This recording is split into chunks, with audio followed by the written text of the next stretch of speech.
موضوع الدرس في فضيلة المعوذتين سورة الفلق تفسير ابن كثير. الحمد لله رب العالمين والصلاة والسلام على أشرف الأنبياء وسيد المرسلين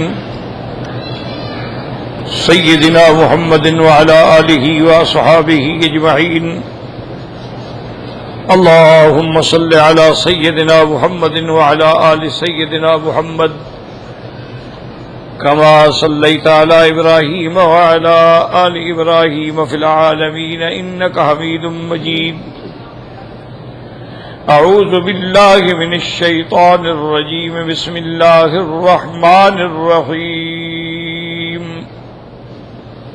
قل أعوذ برب الفلق من شر ما خلق ومن شر غاسق إذا وقب ومن شر النفاثات في العقد ومن شر حاسد إذا حسد. اللہ تبارک و تعالی نے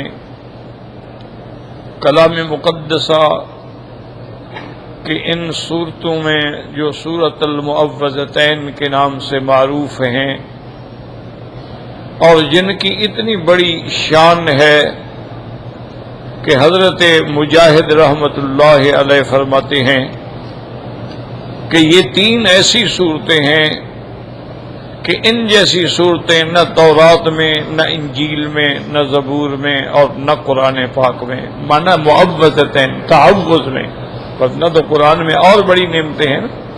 سوال یہ ہے کہ تعوذ پکڑنے میں یہ ایسی صورتیں ہیں کہ ان کی کوئی مثال نہیں ملتی. حضور صلی اللہ علیہ وسلم بھی جب یہ معوذتین اللہ نے نازل فرما دی تو اب آپ انہی سے ہی تعوذ فرماتے ہیں اور اسی کی ہی تعلیم فرماتے ہیں. اور یہ ایسی صورتیں ہیں کہ ان کے پڑھنے سے اللہ تبارک و تعالی ہر قسم کے شرور سے حفاظت فرماتے ہیں، ہر قسم کے شر سے انسان محفوظ ہو جاتا ہے. اسی لیے حضور پاک صلی اللہ علیہ وسلم نے فرمایا کہ یہ جو صورتیں ہیں ہر نماز کے بعد 3 دفعہ پڑھ کے آدمی ہاتھوں میں دم کرے اور سارے بدن پہ پھیر دے، اور اسی طرح جب وہ لیٹنے چاہے، اپنے بستر پہ جانا چاہے، بستر پہ لیٹنے سے پہلے بھی یہ صورتیں پڑھ کے دم کر دے تو اللہ تبارک و تعالیٰ اس کو شرور الانس والجن سے محفوظ فرماتے ہیں. اچھا، اب بات یہ تھی، میں نے پہلے بھی عرض کیا تھا کہ بھی کسی چیز سے جس کو عربی میں رقیہ کہتے ہیں، آپ اس کو منتر بھی کہہ دیتے ہیں، آپ اس کو دعا بھی کہہ دیتے ہیں، تو اس سے علاج کرنا جائز ہے یا ناجائز ہے؟ تو ایک بات بالاتفاق ہے جس میں کسی کا اختلاف نہیں کہ اللہ کے قرآن کی آیات کو پڑھ کے دم کرنا، اپنے ہاتھوں پہ بدن پہ پھیرنا، یا دم کر کے پانی پہ پی لینا، یا دم کر کے آدمی پھونک مار دینا، اس میں کوئی اختلاف ہی نہیں، کوئی جھگڑا نہیں، سب کے نزدیک جائز. جیسے سورۃ فاتحہ ہے، آیت الکرسی ہے، اسی طرح قل یا ایھا الکافرون جس کو 4 کل ہم کہتے ہیں، یعنی جن 4 صورتوں میں پہلے کل کا حرف آتا ہے، قل یا ایھا الکافرون، قل ھو اللہ احد، قل اعوذ برب الفلق، قل اعوذ برب الناس. تو اس میں تو کوئی اختلاف ہے ہی نہیں. اور اسی طرح وہ کلمات مبارکہ جو خود حضور پاک نے سکھائے ہیں، اعوذ بکلمات اللہ التامات من شر ما خلق، اعوذ بکلمات اللہ التامات من شر کل حامۃ وعین لامہ، اعوذ بکلمات اللہ التامات من شر غضبہ وعقابہ ومن شر عبادہ ومن ھمزات الشیاطین ان یحضرون. بسم اللہ ارقیک اللہ یشفیک ان کل داء یؤذیک، یہ وہ کلمات ہیں جو خود حضور پڑھ کے دم فرماتے ہیں۔ حضرت حسن حسین رضی اللہ تعالی عنہ پر بھی دم فرماتے تھے۔ تو اب اس میں تو الحمدللہ کوئی اختلاف نہیں۔ ہاں جہاں تک تعویذ لکھنے کا تعلق ہے تو اس میں اختلاف۔ بعض علماء کرام جو ہیں وہ فرماتے ہیں کہ مطلقاً تعویذ جو ہے نہ لکھا جائے، نہ گلے میں لٹکایا جائے، نہ بازو پہ باندھا جائے، وہ تو مطلقاً منع کرتے ہیں، کیونکہ وہ کہتی ہیں کہ حضور پاک صلی اللہ علیہ وسلم نے تمائم سے منع کیا ہے، اور یہ بھی فرمایا ہے کہ جو لوگ تمائم گلے میں لٹکاتے ہیں تو وکل الیہ، اللہ پھر ان کو انہی کے حوالے کر دیتے ہیں کہ اب تم میری پناہ تو نہیں چاہتے ہو نا، تم تو ان چیزوں کی پناہ میں آ گئے، چلو یہی تمہاری پناہ کریں۔ تو اس لیے یاد رکھیں کہ بعض علماء، بعض محدثین کرام رحمت اللہ علیہم فرماتے ہیں کہ تعویذ نہ لکھا جائے، نہ گلے میں لٹکایا جائے، نہ ہاتھوں میں یا بازو میں باندھا جائے، وہ حدیث تمائم کو بالکل مطلق لے لیتے ہیں۔ اور بعض علماء فرماتے ہیں کہ نہیں، تمائم جو ہیں، تمیمہ جو ہے وہ زمانے جاہلیت میں من کے ہوتے تھے، وہ من کے گلے میں ڈالے جاتے تھے، اس کو تمیمہ کہا جاتا ہے، جس سے حضور نے منع فرمایا۔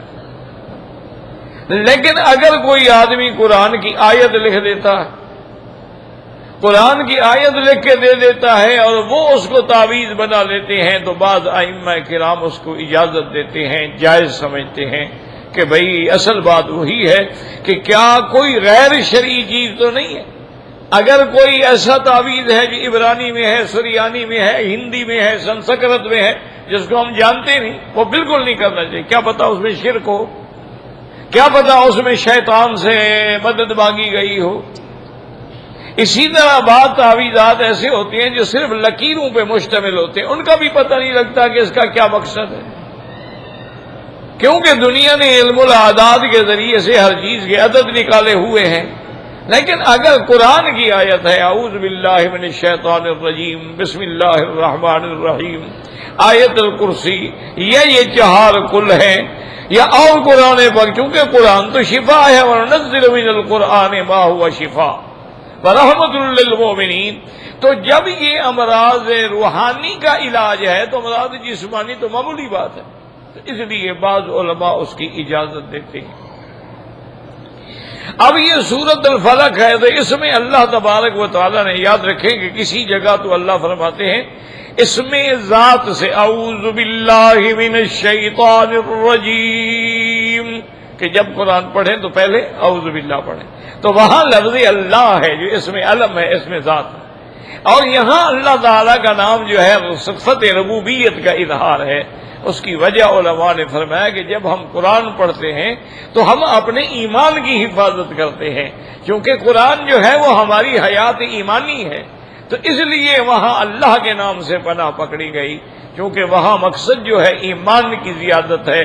اذا تلیت علیہم آیاتہ زادتہم ایمانا وہم علی ربہم یتوکلون، اور یہاں جو ہم پڑھ رہے ہیں تو یہ جان کی حفاظت ہے، تو ایمان کی حفاظت الگ چیز ہے اور جان کی حفاظت جو ہے وہ الگ چیز ہے۔ تو اس لیے اللہ نے فرمایا قل اعوذ برب الفلق، یاد رکھو کہ فلق کا معنی کیا ہے۔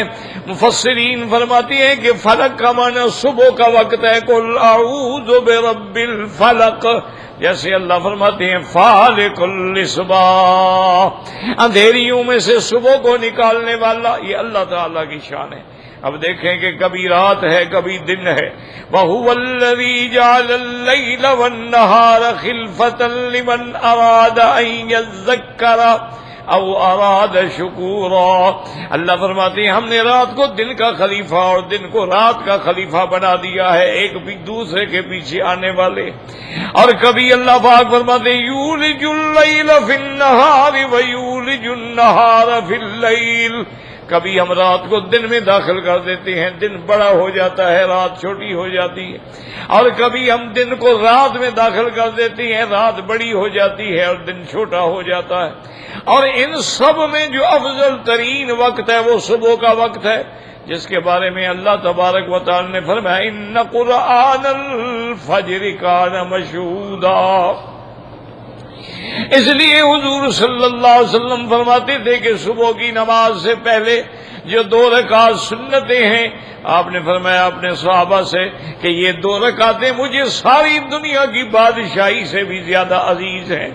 اللہ تبارک و تعالیٰ نے صبح کے وقت کے اندر بڑی رحمت رکھی ہے، اس لیے ہے کہ اللہ کے جو بندے ہیں وہ بالاسحار ہم یستغفرون، وہ سحر کے وقت میں اللہ سے بخشش مانگتے ہیں، اور اس وقت جو ہے یہ مانگنے کا وقت ہوتا ہے۔ اللہ تبارک و تعالیٰ عرش اولا سے کما یلیق بشانہ نزول اجلال فرماتے ہیں آسمان دنیا پر، اور اللہ اپنی رحمت سے آواز دیتے ہیں حل من مستغفر، ہے کوئی گناہ بخشانے والا، ہے کوئی رزق مانگنے والا، مانگو کیا مانگتے ہو، یعنی یہ وقت ہے، رحمت کا وقت ہے۔ تو اس لیے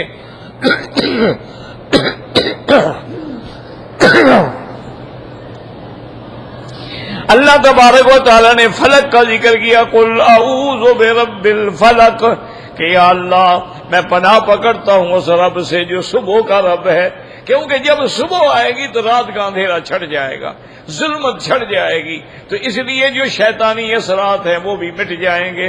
تو اس لیے اللہ تبارک و تعالی نے سب سے پہلے لفظ جو ہے وہ فلک کا ذکر کیا۔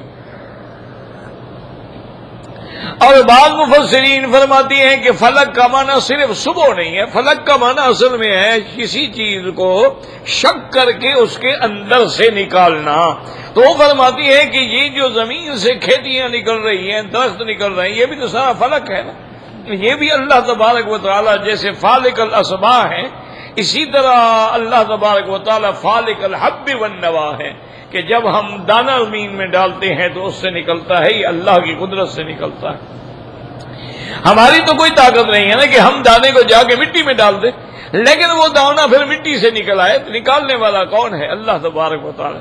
اس لیے اللہ تبارک و تعالی نے دوسری صورت میں ارشاد فرمایا اَأَنتُمْ تَزْرَعُونَهُ أَمْ نَحْنُ الزَّارِعُونَ، کہ یہ جو کھیتیاں ہوگا، تم کھیتیاں نکالتے ہو کہ ہم کھیتیاں نکالنے والے ہیں؟ یہ زمین میں تم نے دانہ ڈال دیا، پھر اللہ نے اس دانے میں کیسے حکمت رکھی ہے کہ ایک شاخ نیچے جا رہی ہے، جڑ بن رہی ہے، ایک شاخ اوپر نکل رہی ہے جس کے اوپر پھل لگے گا۔ تو یہ اللہ تبارک و تعالی فالق الحب والنوا ہے۔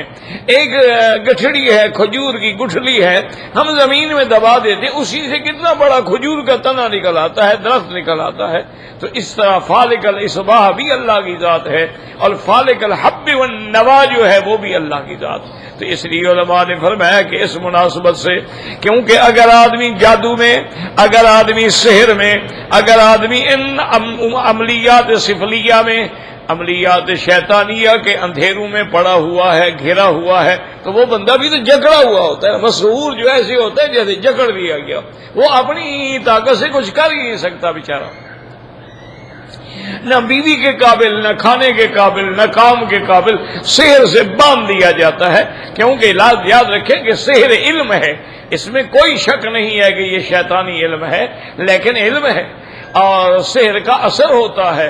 جادوگر جو ہے وہ جادو کرتے ہیں، حتیٰ کہ موسیٰ علیہ السلام کے زمانے میں تو تھا ہی جادو ہی جادو، اس لیے فرعون نے جب جادوگروں کو جمع کیا تھا تو وہ ہزاروں کی تعداد میں آئے تھے حضرت موسیٰ علیہ السلام کے مقابلے کے لیے، ایک دو نہیں، ہزاروں کی تعداد میں جادوگر آئے تھے۔ تو جادو ہے، قرآن میں بھی ہے کہ ہاروت و ماروت جو تھے یعلم الناس السحر، وہ لوگوں کو جادو سکھاتے تھے، لیکن یہ بھی کہتے تھے بھئی یہ کافی کفر ہے، اس سے بچنے کی کوشش کرو۔ تو جادو ہے، اور جادو کا اثر بھی ہوتا ہے، اور جادو کرنا یا کرانا یا سیکھنا یا سکھانا، حضور نے فرمایا یہ کفر ہے کہ من تسحر فقد کفر، جو آدمی سحر کرے یا جادو کرے وہ نعوذ باللہ ایسا کام کر رہا ہے جو کافروں کا کام ہے، یہ مسلمانوں کا کام ہی نہیں۔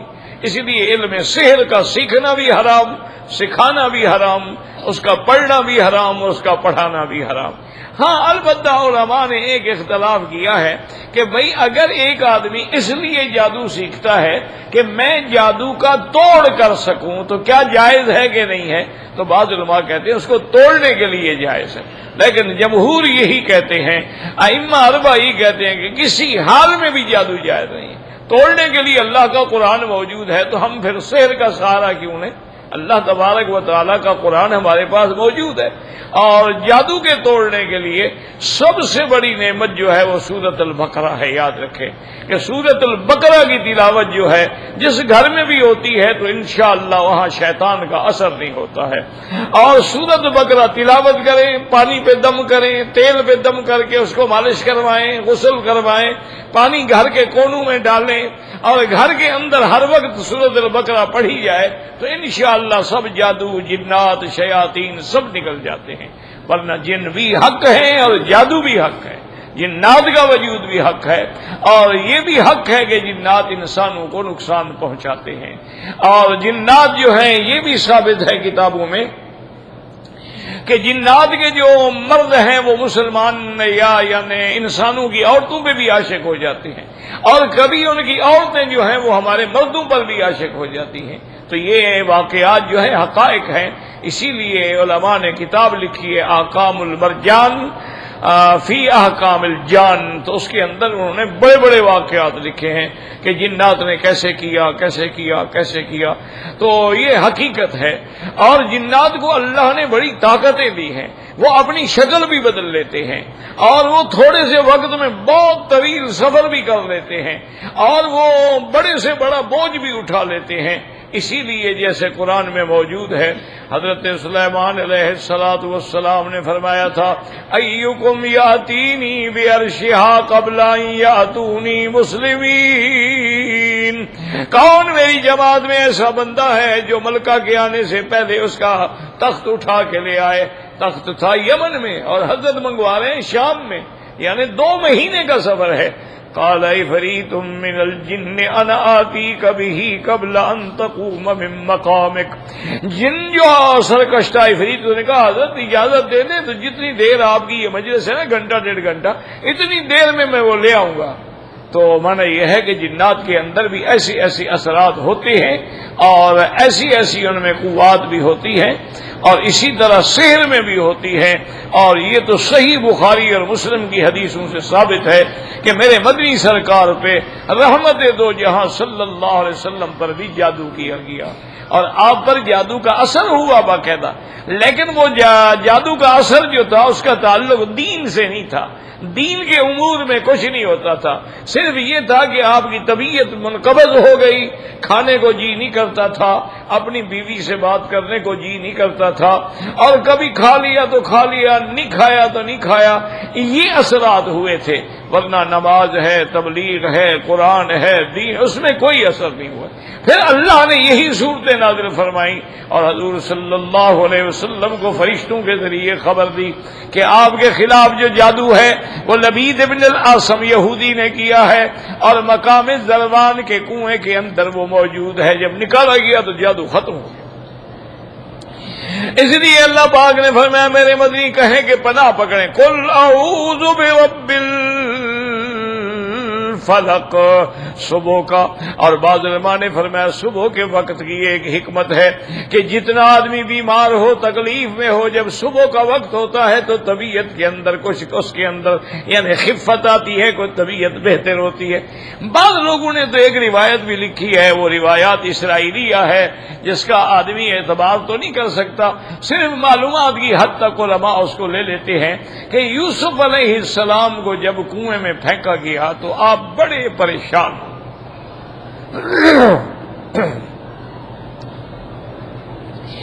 بے انتہا پریشان ہوئے، اور کیسے پریشان نہ ہوں کہ بھائی آ کے کنویں میں پھینک دیں، اور کنواں بھی جنگل میں، اب کون نکالے گا، کون آئے گا، کوئی پہنچے گا کوئی نہیں پہنچے گا، تو آدمی پر تو لازمی بات ہے کہ بہت بڑا غم ہوتا ہے۔ اور حضرت کو تکلیف تھی تو حضرت جبریل اللہ کے حکم سے نازل ہوئے، جبریل علیہ السلام نے آگے عرض کیا یوسف علیہ السلام سے کہ حضرت ایسا کریں کہ میں دعا مانگتا ہوں اور آپ آمین کہیں. ایک بات یاد رکھو، ایک دعا مانگتا ہے دوسرا آمین کہتا ہے، تو گویا دونوں نے وہی کچھ کہا ہے جو مانگنے والے نے کہا. تو حضرت جبریل علیہ السلام نے دعا کی اور حضرت یوسف نے آمین کہا، تو وہ یہی صبح کا وقت تھا، اور فوراً حضرت یوسف علیہ السلام کی جو پریشانی تھی اور جو غم تھا وہ دور ہو گیا. اور حضرت یوسف علیہ السلام کے لیے جو دعا کی گئی اس میں یہ بھی تھا کہ یا اللہ اس وقت میں ہر مشکل والے کی مشکل حل کر دے. تو اس لیے وہ کہتے ہیں کہ یہ وقت ایسا ہوتا ہے کہ جتنی بڑی تکلیف ہو اس میں کمی آتی ہے ہر حال میں. ایسے ہی اللہ نے فرمایا قل اعوذ برب الفلق من شر ما خلق.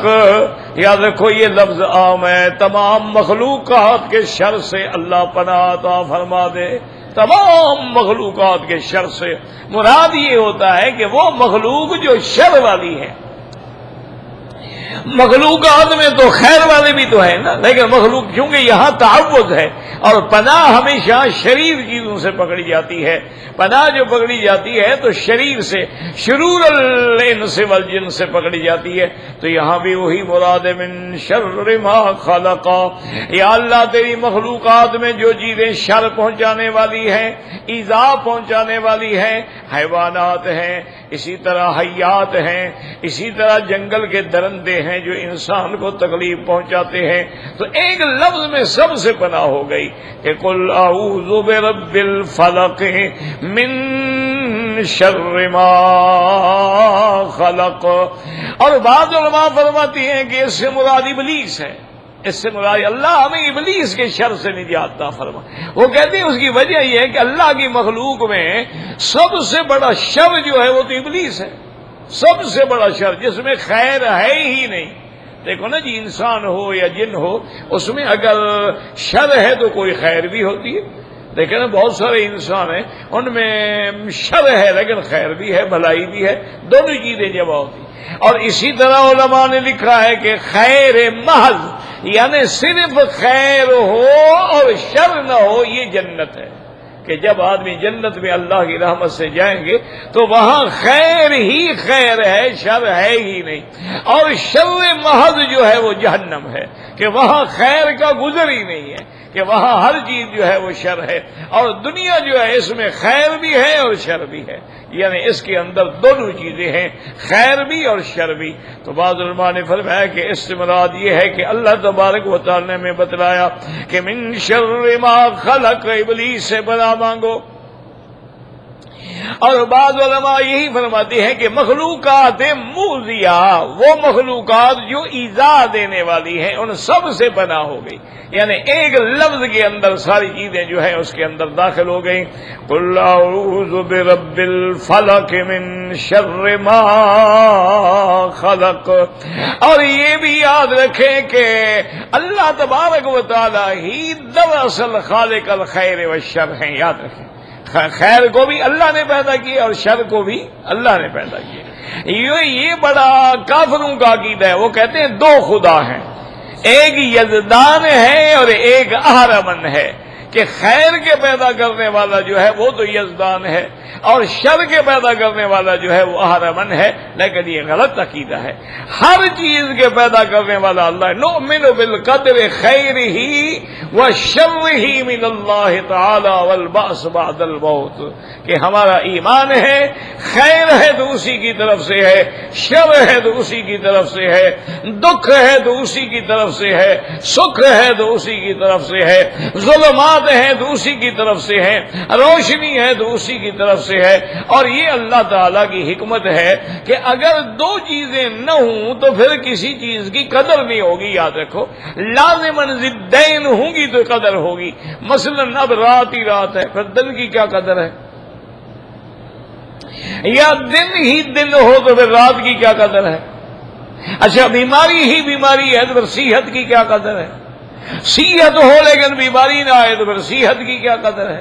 تو اس لیے ضدین اللہ نے دو چیزیں پیدا کی ہیں، تب ہمیں ایک دوسرے کو دیکھ کے اللہ تعالیٰ شکر کی توفیق عطا فرماتے ہیں۔ اسی لیے حکم ہے کہ اپنے سے نیچے والے کو دیکھو، اپنے سے اوپر والے کو نہ دیکھو۔ جب نیچے والے کو دیکھو گے تو تم اللہ کا شکر ادا کرو گے۔ اب دیکھیں نا، مثلاً آپ سائیکل پہ جا رہے ہیں تو پیدل والے کو دیکھو، کار والے کو نہ دیکھو۔ کار والے کو دیکھو گے تو نہ شکری کرو گے، لیکن دیکھو کہ بھی وہ اگر پیدل جا رہے ہو، میں تو پھر بھی بہتر ہے کہ سائیکل پہ جا رہا، اگر پیدل جا رہے ہو اس میں نظر ڈالو جس بیچارے کی ٹانگیں ہی نہیں ہیں، وہ بیچارہ ریڑھی پہ جا رہا ہے، وہ گھسٹ رہا ہے، تو پھر تم اللہ کا شکر ادا کرو گے کہ اللہ کا کتنا شکر ہے کہ میں اپنی ٹانگوں پہ چل رہا ہوں۔ تو اس لیے ہمیشہ جو ہے آدمی کو اپنے سے نیچے پر نظر رکھنی چاہیے، ورنہ خیر شر کا سب کا خالق اللہ ہے۔ لیکن ادب یہ ہے کہ ہم شر کی نسبت اپنی طرف کریں گے اور خیر کی نسبت اللہ تعالیٰ کی طرف کریں گے۔ جیسے حضرت ابراہیم الخلیل علیہ السلام نے فرمایا تھا، وَيُطْعِمُنِي وَيَسْقِينِ، مجھے کھلاتا بھی ہے پلاتا بھی ہے، لیکن جب بیماری کا ذکر کیا تو فرمایا اذا مرضت، جب میں بیمار ہوتا ہوں فَهُوَ يَشْفِينِ، وہ شفا دیتا ہے۔ حالانکہ بیماری دینے والے کون ہیں؟ اللہ تبارک۔ بیماری بھی ان کی طرف سے ہے اور شفا بھی ان کی طرف سے ہے، لیکن طریقہ ادب یہ ہے کہ شر جو ہے، جیسے کہ بعض صحابہ یہ بھی پڑھتے تھے، لبیک اللہم لبیک لبیک لا شریک لک لبیک، اسی طرح کہتے کہتے آگے کہتے والخیر کلہ بیدیک والشر لیس الیک، یا اللہ ہر خیر تیرے ہاتھ میں ہے اور شر تیری طرف نہیں ہے۔ تو یہ ادب کا طریقہ ہے کہ آپ دیکھیں نا جی کہ انسان کو بھی اللہ نے پیدا کیا ہے، حیوانات کو بھی اللہ نے پیدا کیا ہے، اور شیاطین الجن والانس کو بھی اللہ نے پیدا کیا ہے، خنزیر کو بھی اللہ نے پیدا کیا ہے، بھیڑیے کو بھی اللہ نے پیدا کیا ہے، لیکن یہ ہم نہیں کہیں گے نعوذ باللہ کہ یا خالق الخنازیر، خنزیروں کے پیدا کرنے والے، یہ بے ادبی ہے۔ ہم کہیں گے خالق السماوات والارض، آسمانوں اور زمینوں کو پیدا کرنے والا، خالق الانبیاء والمرسلین، تاکہ جو اس کی شان کے ورنہ تو ہر چیز میں حکمت ہے، ہر چیز میں حکمت ہوتی ہے جس کو ہم سمجھ نہیں سکتے۔ ایک دفعہ ایک تاریخ میں آتا ہے کہ ایک بادشاہ شکار کے لیے گیا،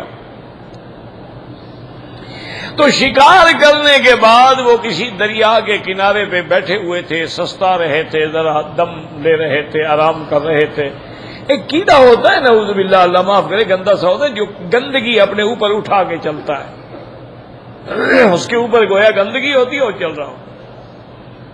بادشاہ کی نظر پڑی تو ان کو بڑی کراہت آئی، کہا کہ یہ کیا ہے، اتنی گندی اور مکروہ چیز ہے، شکل بھی گندی، پھر گندگی بھی اوپر رکھی ہوئی ہے، اللہ اس کو نہ پیدا کرتے تو کون سا نقصان تھا، اس کو پیدا کرنے میں کیا فائدہ ہو گیا مخلوقات کا۔ بادشاہ کے دل میں یہ بات آئی، لیکن بس خیال آیا تھا، آیا اور چلا گیا۔ اللہ کی شان یہ ہے کہ بادشاہ کے پاؤں میں زخم ہوا، پھوڑا نکلا، بڑے بڑے اطباء جو تھے اس زمانے کے طبیب جو تھے وہ آئے اور انہوں نے دیکھا اور علاج کیا، لیکن کسی علاج سے فائدہ نہیں۔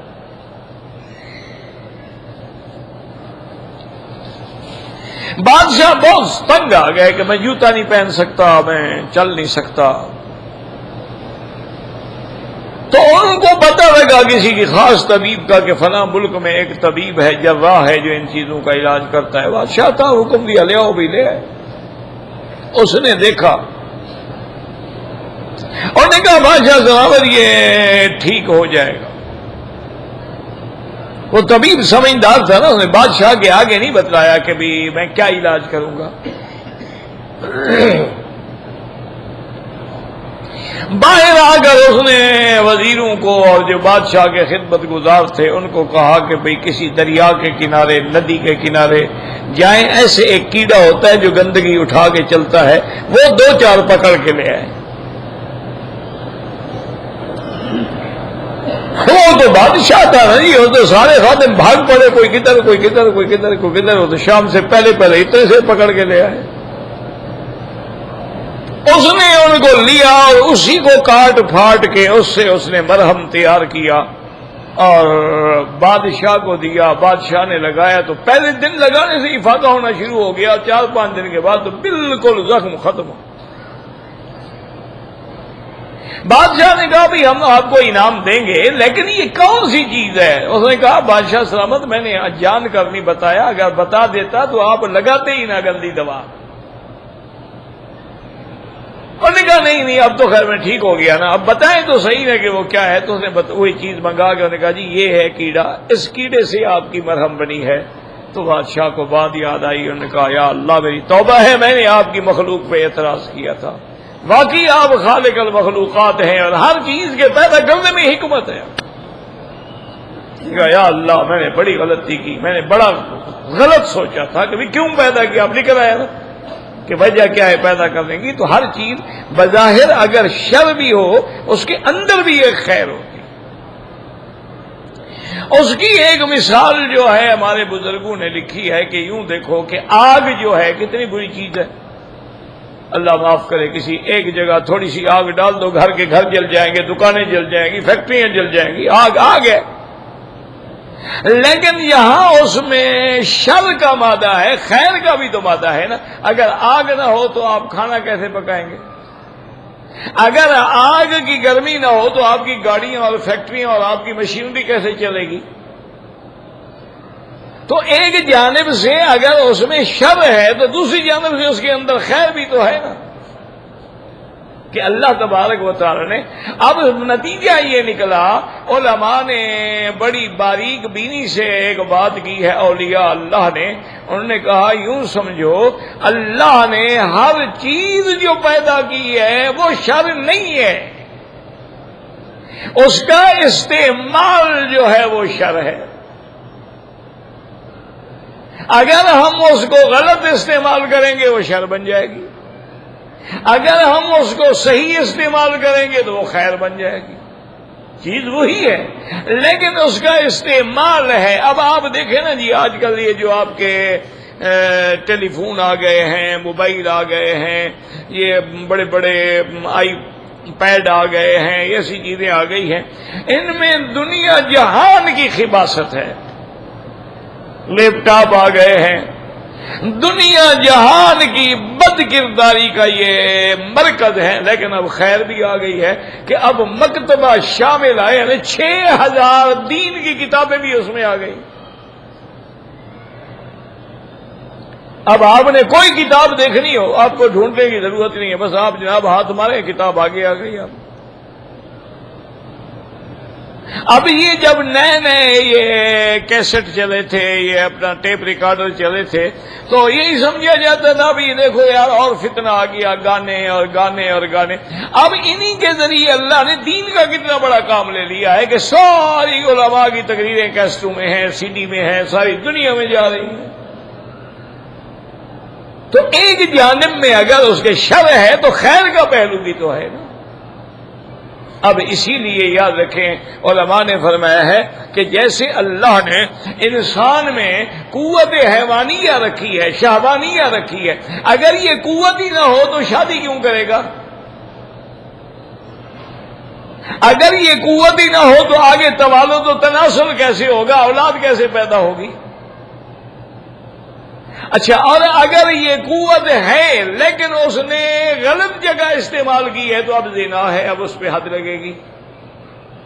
اور صحیح جگہ استعمال کی اپنی بیوی کے ساتھ، اس کو صدقے کا بھی ثواب مل رہا ہے۔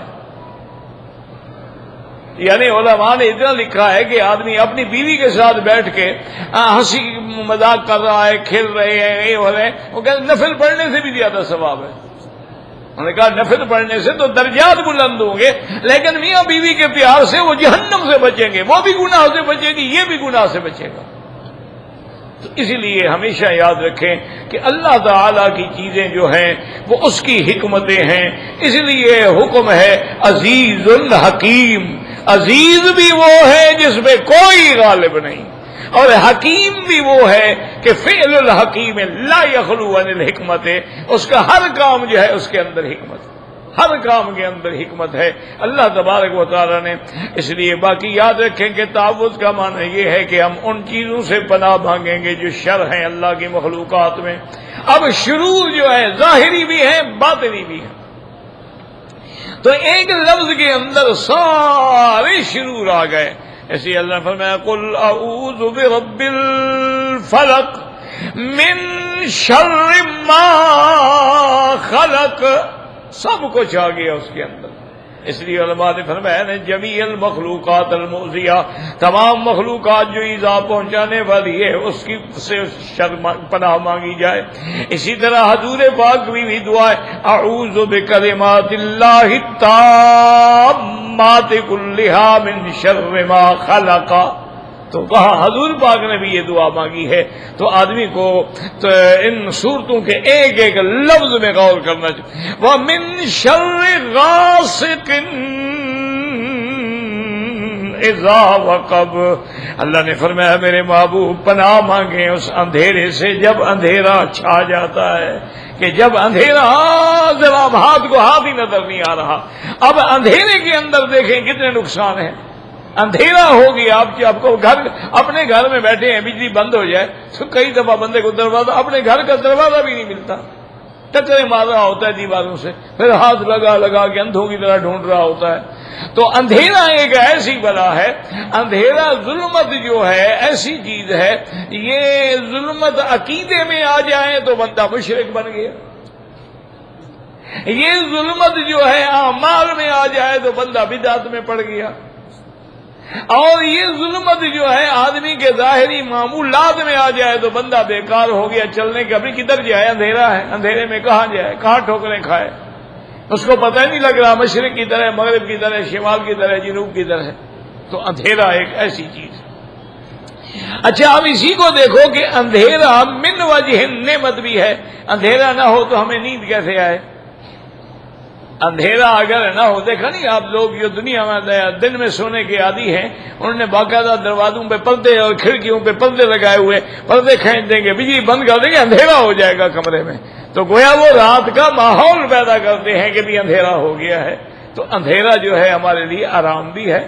اسی لیے اللہ تبارک و تعالیٰ نے فرمایا وَجَعَلْنَا اللَّيْلَ لِبَاسًا وَجَعَلْنَا النَّهَارَ مَعَاشًا، رات کا اندھیرا ہم نے تیرے لیے پردہ بنایا، تیرے لیے آرام کا ذریعہ بنایا، اور دن کی روشنی تیرے رزق حاصل کرنے کا ذریعہ بنایا. تو ہر چیز سے جو چیز جو ہے نقصان پہنچانے والی ہے، اندھیرا جو ہے اس میں کئی چیزیں چھپی ہوئی ہیں. اس لیے آپ دیکھتے ہیں نا کہ ڈاکو ہے، چور ہے، وہ اندھیروں سے پیدا اٹھاتا ہے نا، وہ روشنی کے وہ سامنے نہیں آتا کہ مجھے کوئی پہچان لے گا، مجھے کوئی دیکھ لے گا، وہ اندھیروں میں آگے نقب لگاتے ہیں. اس لیے اللہ نے فرمایا وَمِن شَرِّ غَاسِقٍ اِذَا وَقَبَ وَمِن شَرِّ النَّفَّاثَاتِ فِي الْعُقَدِ. اللہ نے فرمایا میرا مدنی اپنی امت کو سکھلائے پناہ مانگے ان پھونک مارنے والی گروہ میں پھونکنے والی عورتوں سے. نفاسات فی العقد، عقد کہتے ہیں کیونکہ یہ جادوگر جو ہے نا پڑھتے ہیں پھر گرا لگا دیتے ہیں، پڑھتے ہیں گرا لگا دیتے ہیں دھاگوں پہ، پڑھتے جائیں گے گرا لگاتے جائیں گے، پڑھتے جائیں. تو اور یہ زیادہ کام جو ہے عورتیں کرتی ہیں. مصیبت اس میں زیادہ یہ ہے کہ عورتیں جو ہے نا وہ اس مصیبت میں زیادہ مبتلا ہوتی ہیں کہ اپنے شوہر کو میں دیوانہ بنا لوں اور گھر والوں کو میں سب کو اپنے لیے تابع کر لوں. اچھا بعض اوقات نعوذ باللہ غیر مرد سے بھی تعلقات بنا لیتی ہیں. تو زیادہ جادو کا استعمال جو ہے وہ عورتوں میں ہوتا ہے، چونکہ عورتوں کا مکر بہت بڑا ہے. ان کیدکن عظیم. تو اس لیے اچھا سب سے پہلے جو حضور میں جادو کیا تھا وہ بھی لبید ابن العاصم کی لڑکیوں نے کیا تھا، لیکن ان کا جادو کامیاب نہ ہوا تو پھر لبید ابن العاصم نے کیا.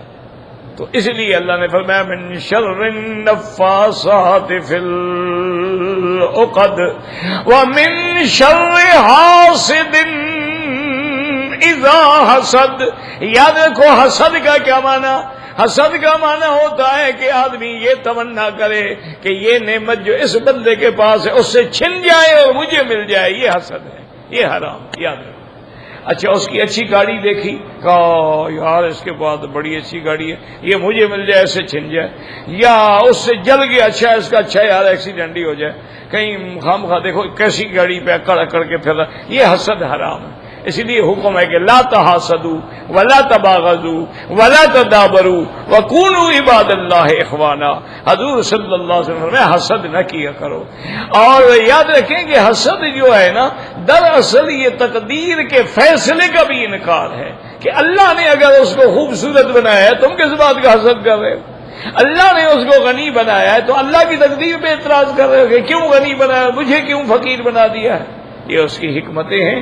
اللہ تبارک و تعالی اگر کسی کو غنی بناتے ہیں تو حکمت ہے، اور کسی کو فقیر بناتے ہیں تو حکمت ہے۔ یہ حسد حرام ہے۔ ایک ہوتا ہے غبطہ کرنا، وہ جائز ہے شریعت میں، کہ ایک آدمی عالم ہے، علم پڑھا رہے، کہتے یا اللہ مجھے بھی عالم بنا دے، میرے بچوں کو بھی عالم بنا دے، وہ بھی اسی طرح دنیا میں علم پھیلائے، یہ جائز ہے۔ اسی طرح یہ غبطہ ہے کہ یہ بھی ہوتا ہے کہ کسی کا گھر دیکھا ہے، کوئی بڑی خوبصورت کوٹھی ہے، کہتے یا اللہ اس گھر والے کو گھر مبارک فرما، لیکن مجھے بھی عطا فرما دے، تو یہ چیز جو ہے یہ منع نہیں ہے کہ یا اللہ یہ نعمت اس کو مبارک کر دے، لیکن مجھے بھی اپنے خزانہ غیب سے عطا فرما دے۔ تو یہ اس لیے علماء نے فرمایا کہ حسد میں زوال نعمت ہوتی ہے، غبطے کے اندر زوال نعمت نہیں ہوتی ہے۔ تو لہذا اللہ تبارک و تعالی نے، اور سب سے بڑی بات یاد رکھیں کہ سب سے پہلا گناہ جو آسمانوں میں ہوا وہ حسد ہے، اور سب سے پہلا گناہ جو زمین پہ ہوا وہ بھی حسد ہے۔ سب سے پہلا گناہ آسمانوں میں ہوا کہ ملعون ابلیس نے آدم علیہ السلام کو سجدہ نہیں کیا، کیوں؟ حسد۔ اچھا انا خیر منہ خلقتنی، میں اس سے بہتر ہوں، مجھے آگ سے پیدا فرمایا، اس کو مٹی سے، میں اس کو سجدہ کروں؟ تو اس کے دل میں حسد آ گیا، جس کی وجہ سے وہ مارا گیا اور مردود ہو گیا۔ اور دنیا میں بھی، زمین پر بھی پہلا گناہ حسد ہے کہ قابیل نے جو آدم علیہ السلام کا بیٹا تھا، اس نے اپنے بھائی حابیل پہ حسد کیا کہ حابیل کو جو بیوی ملی ہے وہ تو بڑی خوبصورت ہے، اور مجھے جو بیوی ملی ہے وہ تو ایسی بیکار ہے، تو شکل دیکھنے کو دل نہیں کرتا ہے، تو حسد آیا۔ نتیجہ یہ نکلا کہ بھائی کو قتل کر بیٹھا۔ تو اس لیے علماء نے فرمایا کہ آسمانوں میں بھی پہلا گناہ جو ہے وہ حسد ہے، اور زمین میں بھی پہلا گناہ جو ہے وہ حسد ہے۔ اس لیے کبھی حسد نہ کیا کریں، اور ایسے خیالات دل میں آئیں تو فوراً کہیں لا حول ولا قوت الا باللہ، لا حول ولا قوت الا باللہ العلی العظیم۔ تو یہ صورتیں جو ہیں عظیم صورتیں ہیں تعوذ میں، اس لیے معوذتین کو ہمیشہ اکٹھا لکھا جاتا ہے۔ اللہ تبارک و تعالی ہمیں پڑھنے کا بھی اور اس پر عمل کرنے کی بھی توفیق عطا فرمائیں اپنی رحمت سے۔ واللہ اعلم۔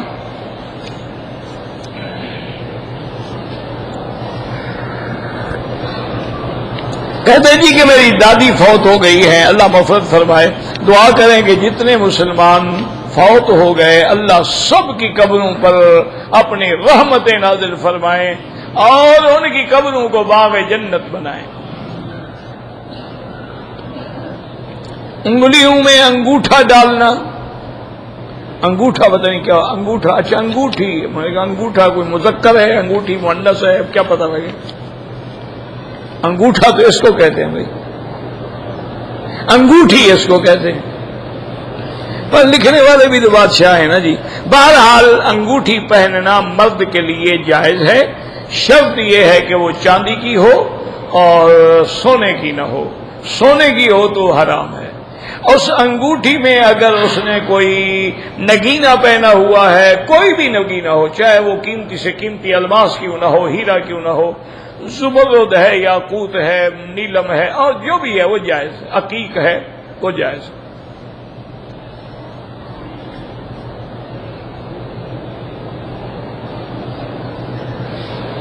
لال مسجد کے واقعے میں یہاں کے شیخ کیوں گئے تھے ان سے پوچھے، مجھے کیا پتا، جو گیا ہو اس سے جا کے معلومات کریں جی آپ کیوں گئے تھے، مجھے کیا پتا ہو سکتا۔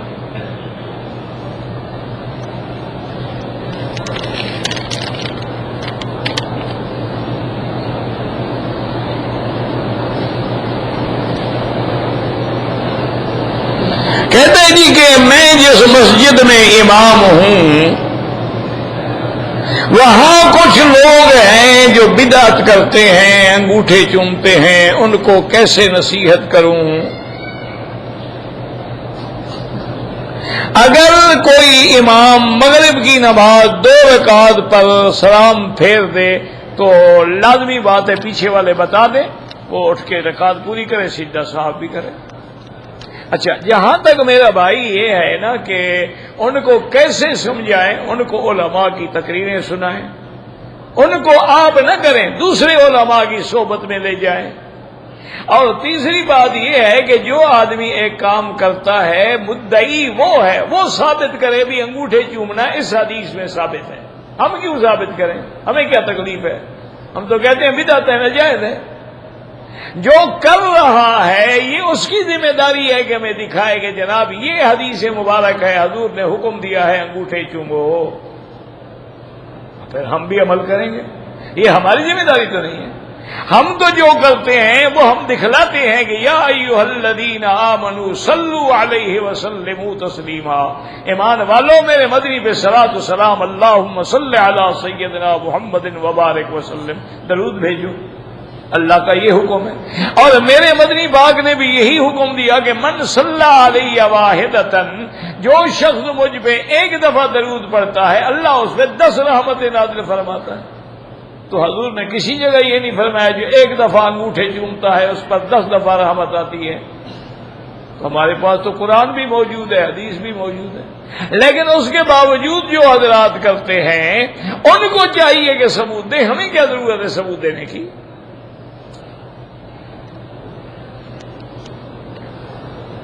پیری مریدی جائز ہے، بالکل جائز ہے، لیکن پیر ہو صحیح معنوں میں، جو مرشد ہو، رستہ دکھانا جانتا ہو، جس کو خود اپنے رستے کا بھی پتہ نہ ہو تو ہمیں کیا دکھائے گا؟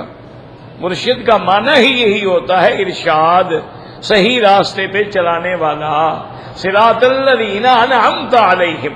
اور انعمت علیہم میں کون ہے؟ النبیین والصدیقین والشہداء والصالحین۔ تو اگر واقعتاً وہ صحیح معنوں میں متبع سنت ہے، قرآن و سنت پہ چلنے والا ہے، اور جو لوگ اس کے ساتھ جڑتے ہیں وہ بھی قرآن و سنت پہ چل پڑتے ہیں، تو سمجھ لو یہ بات ٹھیک ہے۔ پہچان یہی ہوتی ہے کسی جماعت کی، کسی عالم کی، کسی پیر کی، کہ اس کے ساتھ جڑنے والے جو ہیں وہ سنت میں جا رہے ہیں یا بدعت میں جا رہے ہیں۔ اگر وہ بدعات میں جا رہے ہیں تو بچو، سنت میں جا رہے ہیں، بڑی اچھی بات ہے۔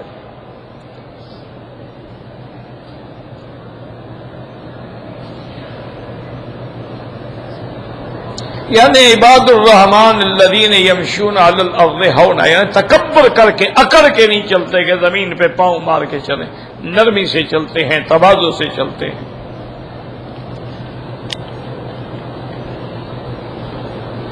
حلال جانور میں کون سی چیزیں، جیسے کہ بعض علماء کہتے ہیں کہ خصیتین بھی اس کے مکروہ ہیں، اور اسی طریقے سے پیشاب کی جالی بھی مکروہ ہے، اور بعض علماء اس کی اجازت دیتے ہیں۔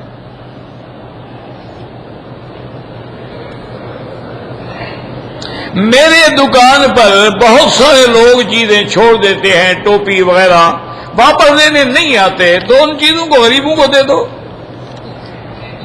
تاکہ تمہیں بھی ثواب ہوگا، جس کی چیز ہے اس کو بھی ثواب ہوگا۔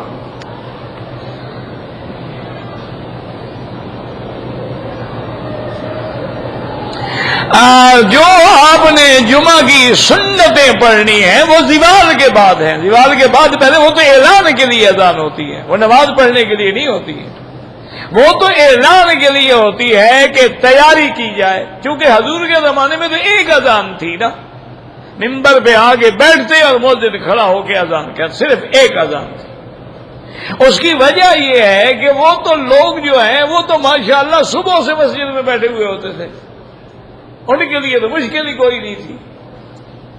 اب ہم لوگوں نے تو آنا ہوتا ہے، تو اس لیے جب حضرت عثمان کے زمانے میں لوگ زیادہ ہو گئے، مدینہ منورہ پھیل گیا، آبادی بڑھ گئی، تو آپ نے حکم دیا کہ مقام زورا پر ایک گھر ہے، اس کے اوپر کھڑے ہو کے مؤذن اذان دیا کرے، تاکہ لوگ تیاری کر کے اللہ کے مسجد میں آ سکیں اور نماز پڑھ سکیں۔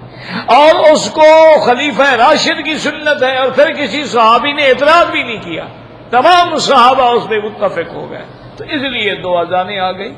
تو لہذا اچھا بعض جگہ اب بھی اگر ایک اذان ہے تو آپ اندازہ لگا لیں کہ اذان کا وقت کب ہوتا ہے، اس وقت آپ کھڑے ہو کے سنتیں پڑھ لیں، کوئی بات نہیں۔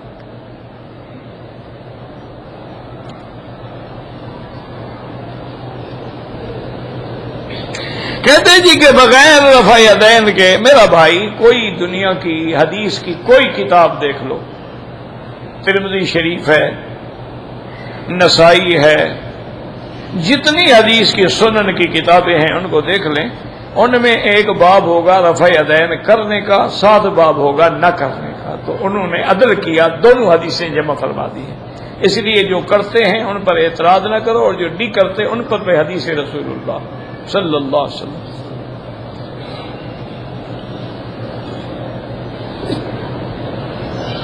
اگر امام رفع یدین کر رہا ہے اور ہم نہیں کر رہے، کوئی بات نہیں، کوئی فرض تو ہے نہیں نا، یہ کوئی فرائض میں تو نہیں ہے۔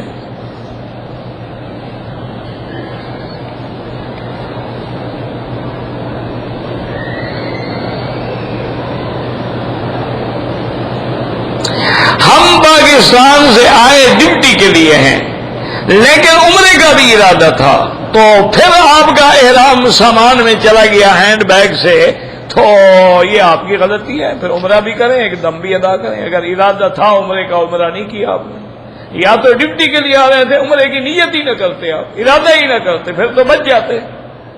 لیکن اب تو آپ نہیں بچ سکتے کسی امام کے نزدیک بھی کہ آپ کا عمرے کا ارادہ تھا۔ یہ بات ہے کہ جب عمرے کرنے کا ارادہ ہے تو سامان آدمی ہوائی جہاز والوں کو دیتے، 2 چادریں اپنے ساتھ رکھ لو۔ اچھا نہ بھی ہوں تو قمیص اتار دو، سلوار میں بیٹھے رہو، جہاز میں پڑھ لو لبیک اللہم لبیک، نیچے اتر کے چادریں باندھ لو، کوئی مسئلہ نہیں۔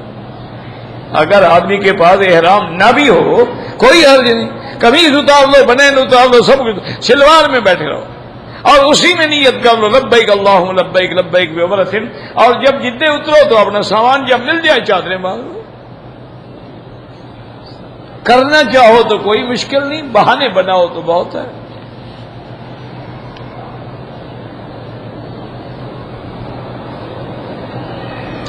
میں نے مکے میں رہتا ہوں اور شوال میں نے 3-4 عمرے بھی کیے، حج بھی پڑھا، ایک دم میں، 4 دم نہیں، ایک دم دینا۔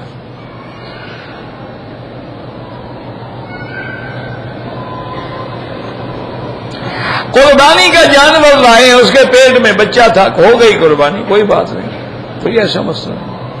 وہ تو بہتر ہوتا ہے کہ ایسے جانور ذبح نہ کیے جائیں، لیکن کیا ہے تو ٹھیک ہے۔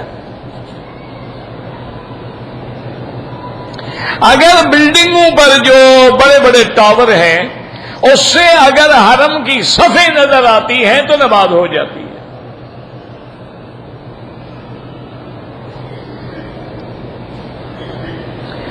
ایک آدمی نے عمرہ کیا لیکن انڈر ویئر بھی پہنے رکھا، تو بہرحال دم پڑ گئی کہ سلا ہوا کپڑا اس نے استعمال کیا، اور سارے عمرے میں کہ اچھا بھولا ہے، اس کو یاد ہی نہیں ہے۔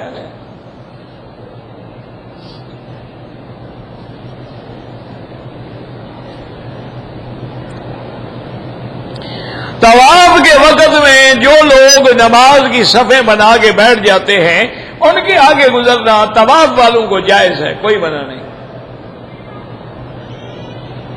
عصر سے لے کر مغرب تک حرم میں امام ابو حنیفہ رحمت اللہ علیہ کے نزدیک تو نماز نہ پڑھے، مغرب کے بعد پڑھے۔ یہاں کے جو امام احمد ابن حنبل رحمت اللہ علیہ وہ حرم میں اجازت دیتے ہیں۔ بھئی احتیاط اسی میں ہے کہ اگر آپ نے مغرب حرم میں پڑھنی ہے آرام سے مغرب کے بعد 2 رکعت پڑھ لو تاکہ حدیث مخالف ہی نہ ہو کوئی۔ ہاں اگر آپ کا سفر ہے، مجبوری ہے، قافلہ جا رہا ہے، پڑھ کے چلے جاؤ، یہ کوئی لڑائی والی باتیں تو نہیں ہیں، اللہ کی طرف سے رحمت ہے۔ اگر حج کی قربانی چھوٹ جائے تو پھر 2 دینی پڑیں گی، ایک قربانی ایک جرمانے کی بکری۔ لیکن پتہ بھی کرنا پڑے گا نا حج کون سا تھا آپ کا۔ اگر حج مفرد تھا تو بکری تھی ہی نہیں، آپ پر کوئی جرمانہ نہیں۔ ایک وقت میں اگر 3 طلاقیں دی ہیں تو حنفی مسلک میں 3 ہیں، باقی تم جانو دارالفتاء سے جا کے رجوع کرو۔ ہاں عورتیں آگے ہوں یا برابر میں کھڑی ہوں تو امام صاحب کے نزدیک نماز نہیں ہوتی، امام شافعی رحمت اللہ علیہ کے نزدیک ہو جاتی۔ میاں بیوی نماز پڑھ وہ بھی برابر نہ کھڑی، ہاں اگر امام میاں ہے بیوی پیچھے تھوڑا سا پیچھے کھڑی ہو جائے بھی بس، وہ تو محاذات پہ نہیں رہے گی نا، تو مقتدی ہو گئی نا، نہ آگے ہے نہ برابر کھڑی ہے۔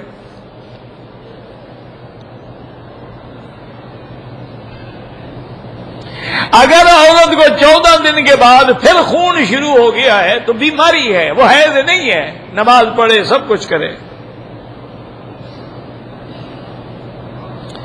بہرحال دلائل میں علماء کے پاس دلائل ہیں، جو منع والی حدیث ہے وہ بخاری مسلم کی حدیث ہے کہ لا صلاۃ بعد الفجر حتی تطلع الشمس، کہ فجر کے بعد کوئی نماز نہیں جب تک سورج نہ نکلے، ولا صلاۃ بعد العصر حتی تغرب الشمس، وہ تو اتنی صریح حدیث ہے۔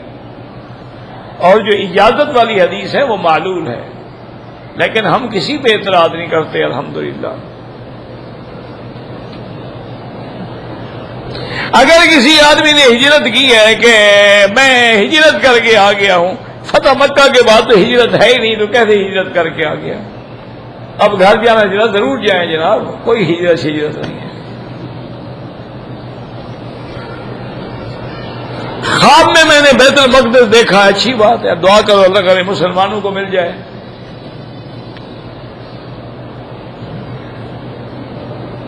حضرت عبداللہ ابن مسعود رضی اللہ تعالی نے رجوع فرما لیا تھا، پھر اپنے مصحف میں بھی لکھ لیا معوذتین، بات ختم ہو گئی، پھر اعتراض کرنے کی کیا ضرورت ہے؟ پہلے وہ یہ سمجھتے تھے کہ یہ معوذتین ہیں، یہ صرف دم کرنے کے لیے اتاری گئی، جب تسلی ہو گئی کہ نہیں یہ قرآن کا حصہ ہے اور مصحف عثمانی میں درج ہے، آپ نے بھی درج کر لیا۔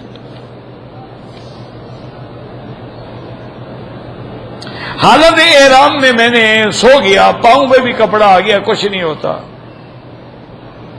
اگر اپنے ہاتھوں سے آدمی خود حل کر لے کوئی حرج نہیں ہے۔ اگر آدمی دو ساتھی ہیں، دونوں نے عمرہ کیا ہے، طواف بھی کیا ہے، صفا بھی کیا ہے، ایک دوسرے کا حل کر دیا، بالکل ٹھیک ہے، کوئی بات نہیں۔ جب جگہ موجود ہو حرم میں تو نمازی کے آگے ہرگز نہ گزریں، مجبوری ہو تو سجدے کی جگہ سے دور ہو کے گزریں۔ آذان میں جب حی علی الصلاۃ تم کو لا حول ولا قوت الا باللہ، حوقلہ، اس میں آپ کہیں گے لا حول ولا قوت الا باللہ العلی العظیم۔ کعبۃ اللہ کے غلاف کو بھی، رکن یمانی پر بھی، حجر اسود بھی لوگ عطر لگا دیتے ہیں، احرام میں آپ بوسہ نہ دیں، کہیں عطر نہ لگ جائے آپ کو۔ اگر عمرے سے فارغ ہونے کے بعد کوئی آدمی میقات سے باہر گیا، کیوں گیا، وجہ کیا تھی، وہ لکھے پھر، ورنہ میقات سے جب بھی آئے عمرہ کرے۔ جو زندہ ہیں ان کے لیے کوئی عمرہ نہیں، اپنے لیے کرو، ان کے لیے دعا کرو۔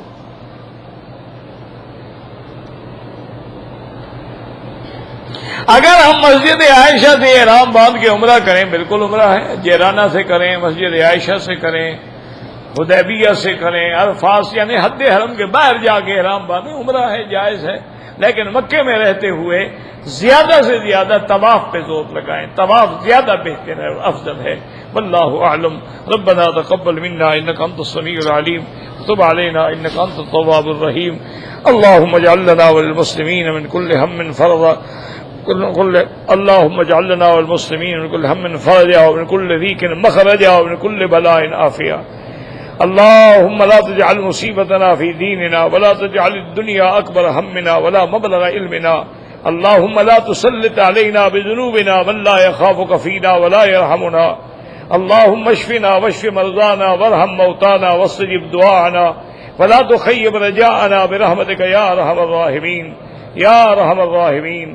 یا اللہ بیماروں کو شفا عطا فرما، یا اللہ ہماری ظاہری باطنی روحانی جسمانی بیماریاں پریشانیاں دور فرما، یا اللہ ہمیں مانگنا بھی نہیں آتا بغیر مانگے عطا فرما، یا اللہ اپنے دین کے کام کرنے والوں کی قدم قدم پہ حفاظت فرما، یا اللہ بلاد اسلامیہ کی حفاظت فرما، یا اللہ اس بلد الامین کو قیامت تک ہر شر سے فتنے سے محفوظ فرما.